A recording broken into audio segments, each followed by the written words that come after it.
you can spend your own money on yourself. And when you spend your own money on yourself, you're very careful of what you spend it on, and you make sure that you get the most for your dollar. You can spend your own money on somebody else. You give gifts to other people. You take people out to dinner. And when you spend your own money on somebody else, you're very careful that you don't spend too much. You try to keep down the amount you spend. But you don't worry very much about what the other fellow's getting from it. You don't pay anything like as much attention to the gifts you buy for other people as to the things you buy for yourself. Or you can spend somebody else's money, as when you're spending the government's money. I say the government's money, the taxpayers' money, which the government has control over.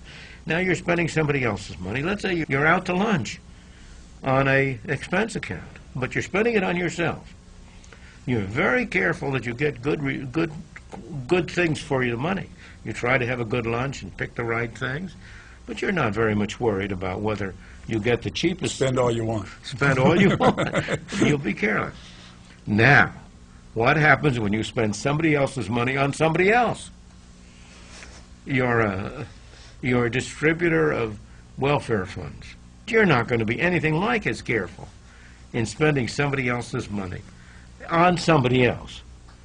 So there are 4 ways in which you can spend money. And we have in our book, Free to Choose, a little box which shows this. On one side of that box is your money, somebody else's money. On the other side of that top part of that box are 2 columns, on yourself or on somebody else. And that corner box where you spend money on yourself is when you really get your money's worth. And the rest, the worst of all, is the right-hand box, when you spend somebody else's money on somebody else. And that explains the schools today. That explains the schools today. You're right. All so-called public schools, government schools, people are spending somebody else's money on somebody else. The teacher isn't spending his own money on the children. He's spending the taxpayers' money on the children. And that goes throughout the system, absolutely.